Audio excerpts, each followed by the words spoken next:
Hello everybody, today we will be discussing intermolecular forces. There are three main types.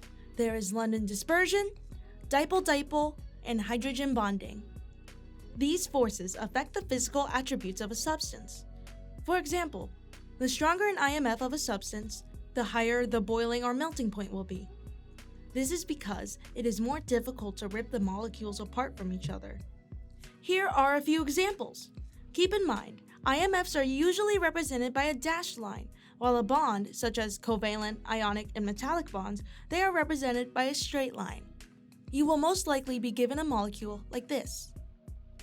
To find the IMFs, you will find it has an IMF with another molecule of the same species. So the dotted lines would be here or here. That is the difference between an intramolecular force and an intermolecular force. When it's inside the molecule, it will be considered intramolecular, and when it's between molecules, it will be considered intermolecular. Now that we've finished the basics, let's do some example problems. We are asked to determine the molecular force strength of each molecule: methane, ethane, and propane. Propane is the biggest, therefore it will have the strongest IMF, and ethane is bigger than methane, making ethane have a stronger molecular force. This is because all of these molecules exhibit London dispersion forces. And because they have no dipoles, it is simply that the bigger the molecule, the bigger the force. Larger molecules have more electrons that can form temporary dipoles. This is called temporary dipole moment. For example, in this methane molecule, there is going to be a lot of electrons around, and some will congregate on this side, meaning it will have a negative charge. Meanwhile, the opposite side will be lacking electrons, and it will have a slight positive charge. That means if it is with another methane molecule, and the opposite sides have positive and negative charges, it will create an intermolecular force like that. But it'll be fairly weak. In the next problem, we're asked to rank these substances based on boiling point. HF has the highest boiling point, with 67 degrees Fahrenheit. Just kidding, we're scientists who use Celsius and not Fahrenheit, so that would mean this would be around 20 degrees Celsius. HCl has a boiling point of negative 88 degrees Celsius. Propane has negative 44 degrees Celsius, and carbon dioxide has a boiling point of negative 109 degrees Celsius. Based on the boiling points, we can say that HF will have the strongest intermolecular force. Then propane will have the second strongest, then HCl, and then finally CO2. This is because, as we've said before, the stronger the intermolecular force, the more heat is required to break the bonds. For example, HF will have a permanent positive charge here because the fluorine is trying to steal a lot of electron density from the hydrogen. So there will be a negative charge here, and a slight positive charge on this end, making a dipole moment like this on fluorine.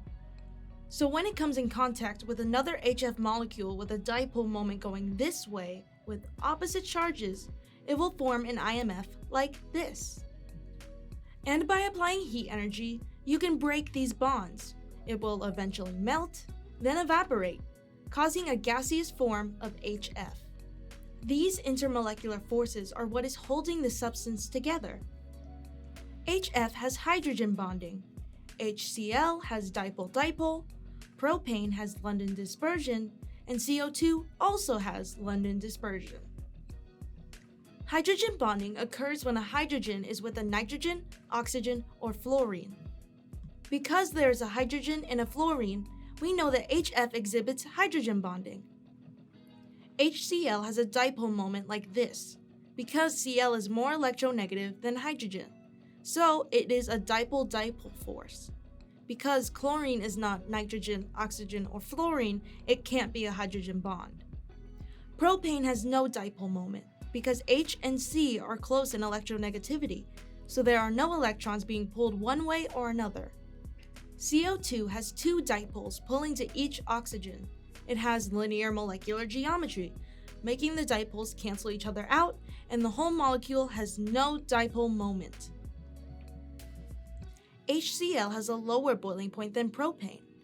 But you might have learned that dipole-dipole is usually stronger than London dispersion. But that is not always true. London dispersion forces can get quite large when you have a very large molecule. So a molecule like HCl has a weak dipole. Then another London dispersion force can easily be considered stronger. Now let's do one last example. Here we have acetone and isopropanol, and we want to look at the bonds that acetone can form. You might think that acetone can form a hydrogen bond because of the oxygen here and the hydrogens here. But because these hydrogens aren't bonded to another electronegative species, that means they cannot form hydrogen bonds. There's a dipole right here, and this would exhibit a dipole-dipole force. However, with isopropanol, it can have hydrogen bonding because this hydrogen is bonded to an electronegative species, making hydrogen extra positive. This oxygen is stealing away the electron, so this electronegative oxygen will form a stronger attachment to it. It is important to remember that the hydrogen must be directly bonded to an electronegative species to form a hydrogen bond.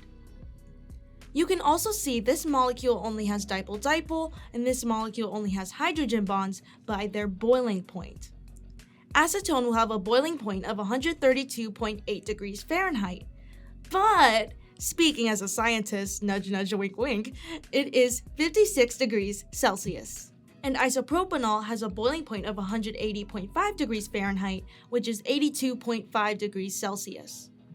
This shows that the dipole-dipole bond is weaker than these hydrogen bonds. Yay, we did it! Now, before you go, we have some things to remember. Hydrogen bonds are usually stronger than dipole-dipole, and dipole-dipole are usually stronger than London dispersion, though not always, like our second example showed. London dispersion forces increase as size increases. Dipole-dipole forces occur with polar molecules. Remember to look for unbalanced dipole moments, because if they are unbalanced, they'll cancel out. So you have to look at the molecular geometry. Hydrogen bonds are a type of dipole-dipole between H, F, O, and N. And the hydrogen must be directly bonded to an electronegative species. And that is it regarding intermolecular forces. Thank you so much for watching.